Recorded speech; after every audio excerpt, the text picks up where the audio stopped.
Olá, começa agora o Notícias em Debate. Nosso assunto de hoje é saúde e tem evento de homeopatia acontecendo por aí. Quem traz os detalhes para a gente é a homeopata Selma Freire, especialista em obesidade e presidente fundadora do Departamento de Homeopatia da APM de Santos. Boa noite, doutora, bem-vinda. Boa noite, Roberta. Também conversamos com a doutora Rosana Mari Celiberi Nechar, médica pediatra e homeopata, membro da Comissão de Ensino da Associação Homeopática Brasileira.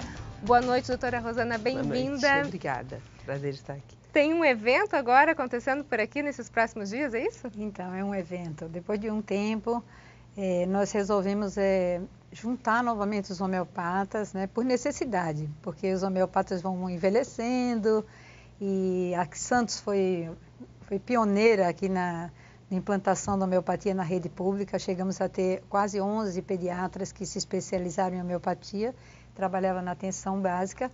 Hoje eles estão, a maioria, aposentado e a gente entendeu ser a hora de você estar retomando o crescimento da homeopatia pelos benefícios, né, dessa forma terapêutica para a população em geral, principalmente para as crianças e os adolescentes, por conta da sua originalidade na medicina preventiva, né? Que a homeopatia é uma opção excelente para melhorar a saúde geral das crianças, das pessoas em geral. E esse evento acontece aonde, doutora? Na Associação dos Médicos, na Associação Paulista de Medicina, na Avenida na Costa 388, vai ser esse sábado, né? E a gente conta com o apoio da Associação Médica Homeopática Brasileira, o presidente vai estar aí, a doutora Rosana Nechar, o marido dela, que é cardiologista, não é homeopata, mas também é pesquisador, e a gente vai estar somando saberes para que a homeopatia consiga novamente um impulso, né, para que sensibilizar os órgãos públicos, e que já está acontecendo muita coisa boa a nível de SUS, né, o programa de medicina integrativa, a doutora Rosana depois vai comentar, cresceu bastante, já tem um investimento para estudo, para pesquisa, e é para isso que a gente está reunindo os colegas para dar continuidade àquele trabalho que a gente desenvolveu tão bonito em Santos e que fizemos pesquisa com satisfação do usuário, e a gente viu quantas pessoas a gente ajudou através da homeopatia. Dar uma renovada nessa classe médica. Exatamente, renovada, estimular os mais jovens, a gente está chamando os estudantes, os colegas que não fizeram a pós-graduação em homeopatia, para que eles conheçam, com uma equipe muito experiente, todos expertise nessa área. E a doutora Rosana vai participar do evento? Vai. Sim. É um evento aberto à população, né, às 8h30 da manhã, nesse dia 7 de abril. E a doutora Selma está de parabéns por reativar o Departamento de Homeopatia da Associação Paulista de Medicina de Santos, né? E, como ela disse, Santos é de vanguarda nessa área, né? Há muitos anos, se não me engano, foi o primeiro... 88, foi um dos primeiros municípios a implantar oficialmente. Brasileiro a ter homeopatia no SUS local, né? Quer dizer, a história é aqui, né, que acontece. É aqui que acontece. E aí nós estaremos falando sobre um novo paradigma da medicina chamado homeopatia, né? Evoluindo novos conceitos científicos nessa área que ainda, infelizmente, é tão desconhecida, bem menos conhecida do que desejaríamos mesmo entre a classe médica. Então a gente pode dizer que a homeopatia ela é científica? Sim, a homeopatia é uma das 55 especialidades reconhecidas pelo Conselho Federal de Medicina há mais de 30 anos, não é? E ela, muito recentemente, existe um trabalho bem bacana, uma publicação da Câmara Técnica de Homeopatia do Conselho Regional de Medicina do Estado de São Paulo, do CREMESP, né, que é um dossiê de evidências científicas da homeopatia. Mais de 11 comprovações, evidências científicas de artigos escritos em revistas internacionalmente reconhecidas sobre as evidências científicas da homeopatia que trabalha com uma lógica diferente, né, porém não excludente, né, e hoje cada vez mais integrada com a medicina convencional, trazendo benefício enorme, extraordinário para os pacientes. A senhora tocou num ponto que é a questão da medicina integrada, né? A gente ouviu muito tempo falar da homeopatia como uma medicina alternativa. Hoje ela se apresenta como uma medicina integrada. Qual que é a diferença? Porque a alternativa é você deixa de usar uma para excluir uma para usar outra. Não, a intenção é somar, entendeu? Você usar como complemento. porque tanto a homeopatia como a homeopatia tem suas limitações. Muitas vezes você atende um paciente, você vê que não precisa nem de homeopatia nem de alopatia. O que você precisa para ele é fazer uma orientação alimentar ou ensinar para ele bons hábitos de vida, para que ele tenha boa saúde, para melhorar o seu sistema imunológico. Então, a medicina homeopática ela vai sempre poder trabalhar em conjunto com a medicina convencional. Então, ela é integrativa, ela é complementar. Entendeu? Você vai trabalhar, as pessoas que precisam usar medicamento de forma contínua, eles também ficam debilitados imunologicamente. Então, quando você trabalha com medicina homeopática, você está ajudando o organismo também a se recuperar, né? Melhorando, colaborando com o sistema imunológico, né? Para que eles terminam utilizando menos medicamentos convencionais, quando trata com medicamento homeopático. Então, isso que a gente vê na prática, uma prática de mais de 30 anos de medicina. Então, você vê que os pacientes chegam, às vezes estão tomando muito medicamento, em pouco tempo eles começam a diminuir o uso de medicamentos, muitas vezes desnecessários, né? São por automedicação ou indicação de pessoas, amigos, né? Que tomaram e que foi bom, e termina com isso debilitando muito a saúde, né? E quem sofre mais com isso são as crianças e os idosos. Então, o que o homeopata faz? O homeopata busca escolher uma medicação que ajude o paciente a manter um melhor equilíbrio e também orienta, porque a interação médico-paciente na homeopatia é muito maior do que na medicina convencional. Você fica em torno de quase 1 hora com o paciente, é como os médicos antigos ficavam, né? Então dá tempo de você ouvir como é que é o estilo de vida, o que ele come, orientar o que ele deve. A primeira coisa que precisa saber é que precisa ter tempo. Precisa para entender o paciente e às vezes para ele colocar para fora o problema dele. Precisa, Roberta, porque tem que sair dessa coisa assim que assim a doença sem um doente. Então, né, é um binômio, né, o doente e uma doença. Então, você tem que tratar o doente, não somente a doença. Essa visão fragmentada, que a gente chama cartesiana até, do indivíduo, já não existe mais com o desenvolvimento das práticas integrativas, porque hoje há uma necessidade mesmo de você tratar o doente como um todo, entender todo o processo de adoecimento e ajudá-lo a se recuperar, a ter mais saúde. Então, por isso que eu digo integrativa, porque na medicina convencional, quando a gente sai da faculdade, a gente sai com a cabeça voltada a diagnóstico e tratamento. E quando você trabalha, foi o que me encantou, me fez me apaixonar a homeopatia, que você trabalha com o doente como um todo, você escuta tudo o que faz ele adoecer. E às vezes não é só a bactéria, o vírus que faz a pessoa adoecer, né? Estilo de vida. O estado emocional dela também. O estado emocional também. Ok, no próximo bloco a gente continua a falar sobre homeopatia. Nós voltamos em instantes. Até já. Notícias em Debate está de volta e o nosso assunto de hoje são mitos e verdades da homeopatia. E sobre isso a gente conversa com a doutora Selma Freire, clínica pós-graduada em homeopata e obesidade, e também com a doutora Rosana Mara Nechar, membro da Comissão de Ensino da Associação Médica Homeopática Brasileira. Bom, eu gostaria de começar agora esse bloco, doutora, falando um pouquinho sobre como o Ministério da Saúde vê a questão da homeopatia. Já está bem reconhecido? Ainda existe Desde 2006, né, quando foi lançada a Política Nacional das Práticas Integrativas e Complementares, a homeopatia faz parte das 4 práticas inicialmente estimuladas, né, na implementação pela Rede Básica de Saúde Brasileira. Quase que o carro-chefe, né? Ela, a acupuntura, são as duas. A acupuntura e a homeopatia, na verdade, são as 2 medicinas integrativas, né? E ela está acompanhada de algumas práticas integrativas que o Ministério da Saúde está estimulando também que se implante no sistema público. Eram 19 práticas, amplificaram para 25. Agora, a homeopatia e a acupuntura são as 2 medicinas reconhecidas pelo CFM, Associação Médica Brasileira, e Ministério da Saúde, que fazem parte desse processo, como a doutora Selma disse há pouco, né, de integralidade do indivíduo. O que significa isso, né? A homeopatia tem uma resistência, incomoda um pouco porque tem uma lógica própria mesmo, é uma lógica um pouco diferente, em que você mapeia o paciente para acompanhar contextualmente o seu adoecer, né? Vem de encontro à crise de paradigma mesmo que a medicina sofre atualmente, né? onde as pessoas procuram os especialistas e cada especialista faz uma série de exames e acaba receitando remédios, né? O paciente muitas vezes não melhora do seu desconforto e aí é indicado um outro especialista e existe uma segmentação desse nível e chega para a gente, muitas vezes, tomando 30 ou 40 remédios por dia. Verdade. E isso é uma coisa não desejável para a medicina de forma geral, né? Como está formatada atualmente. É claro que o especialista é absolutamente necessário, né? Nós não vamos jogar fora, né? Tudo que avançou na área de diagnóstico, né, dentro da medicina. Mas também não vamos desconsiderar os inúmeros efeitos colaterais e a cronificação das doenças. O paciente crônico é um problema para a saúde pública e para a saúde privada também.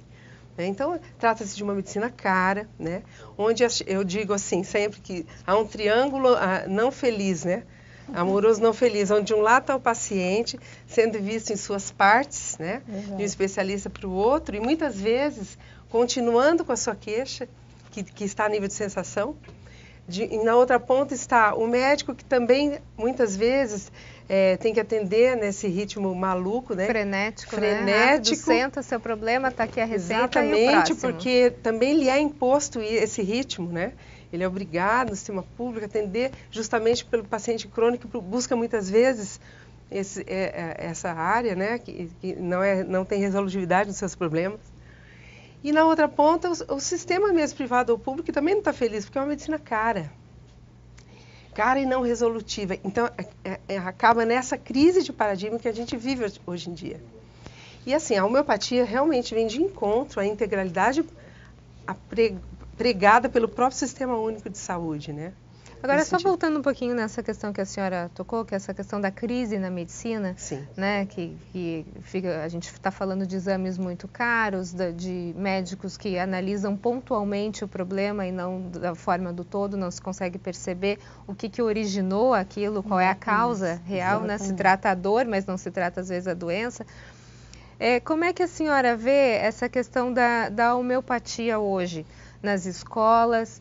E em relação à crise mesmo da saúde, sim, isso tudo é por conta da indústria farmacêutica que precisa cada vez vender mais e quer vender mais e acaba, entre aspas, talvez produzindo as doenças para que ela consiga ganhar dinheiro em cima disso? A indústria farmacêutica está no papel dela, que também lida com pesquisa, né?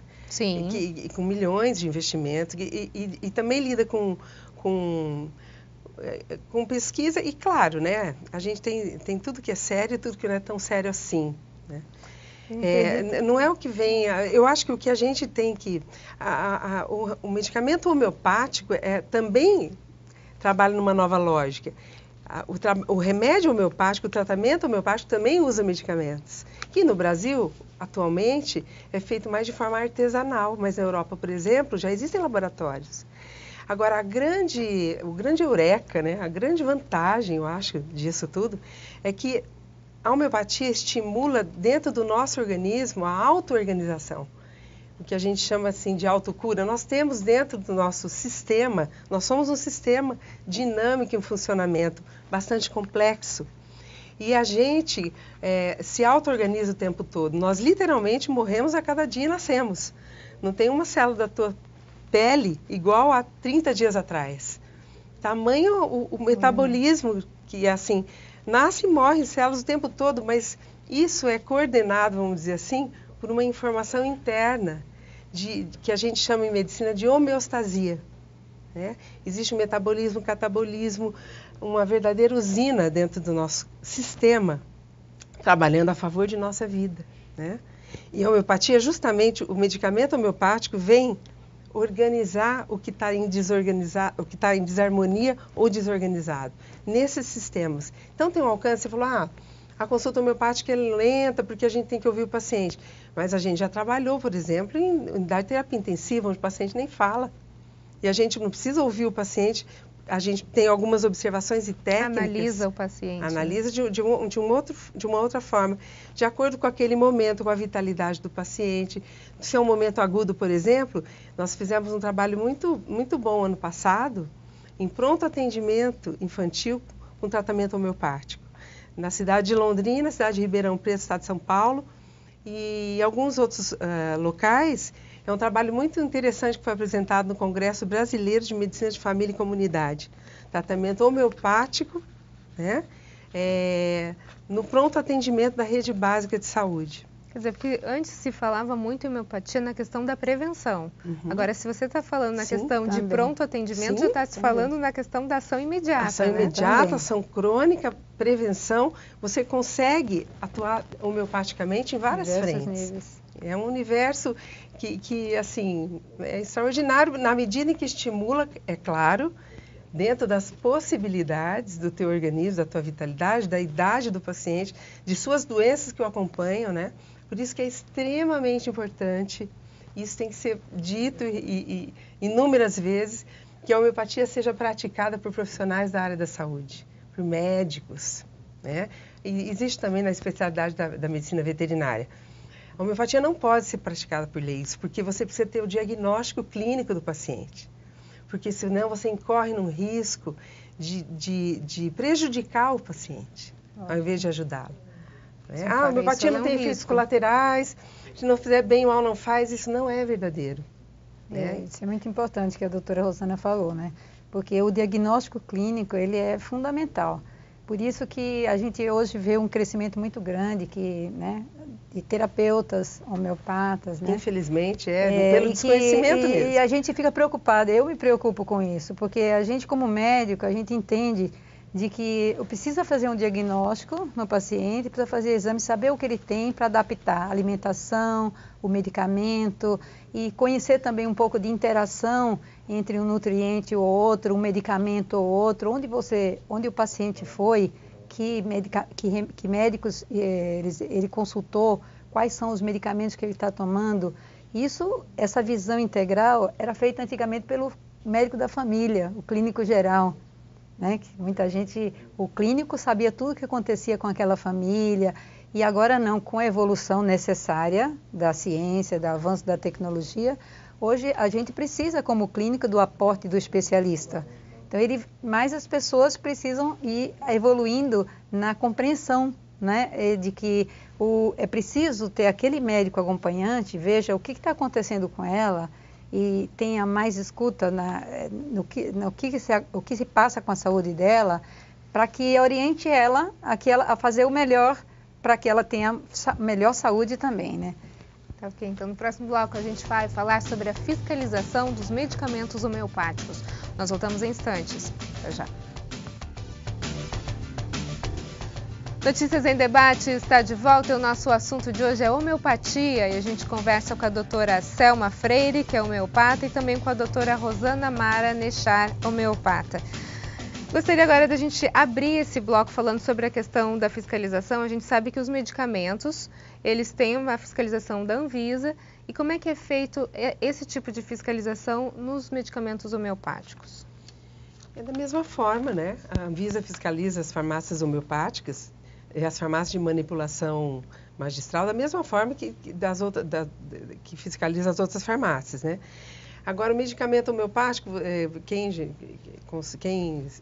é usuário de homeopatia, observa que não tem bula, né? Porque se trata, de fato, de uma outra coisa, né? Hoje tem um pessoal, cientistas renomados na Europa, estudando as ultradiluições, né? Retomando os estudos das ultradiluições, baseados em estudos que, com a farmacotécnica homeopática, o que acontece é que existem clusters ou cachos na molécula de água que se alinham de uma forma que guardam uma informação daquela substância. Tá? É um estudo muito sério que está sendo realizado por Luc Montagnier, que é um cientista que foi indicado ao Prêmio Nobel por ser um dos descobridores do vírus da AIDS, quer dizer, uma pessoa de renome, muito séria, estudando essa questão, como é que pode uma ultradiluição atuar sobre o organismo, né? E fazer com que esse organismo se organize ou se auto-organize nas suas funções de saúde, pela lei da semelhança, que foi descrita, na verdade, pelo pai da medicina 500 anos antes de Cristo, né? Que é a homeopatia, o Dr. Hahnemann, há 230 anos, resgata essa lei do semelhante cura semelhante e cria toda essa doutrina homeopática, com a farmacotécnica, inclusive, dessas ultradiluições. Então, você pode observar que é uma lógica completamente diferente, por isso que incomoda, inclusive, né? Mas, assim, a prática clínica, os resultados, o desfile que a gente assiste de resultados extraordinários no dia a dia, né? Diminuindo o crônico, né? As doenças crônicas, mesmo no quadro agudo, diminuição absurda, né? Do uso de medicamentos e o espaçamento entre as recorrências das doenças, que é o que a gente vê na prática, que refuta, que a todo momento reafirmam, né, esses princípios da homeopatia, da lei dos semelhantes. Ela age no sistema imunológico da pessoa? Ela age no sistema energético da pessoa. Tem uma questão que o Dr. Hahnemann chamou de energia vital, que é o que informa todos os sistemas, psico, neuro, imuno, metabólico. Então, como assim foi separado o psicossomático, né, a parte psicológica da parte física, Dr. Hahnemann, criador da homeopatia, 100 anos antes da criação da medicina psicossomática, ele já dizia que é claro que as influências emocionais atuam sobre o nosso corpo físico, né? Isso é uma evidência que não precisa nem ser comprovada, Sim. né? E aí, como assim? Claro que muitas vezes as pessoas falam assim, a senhora é tão psicóloga, né?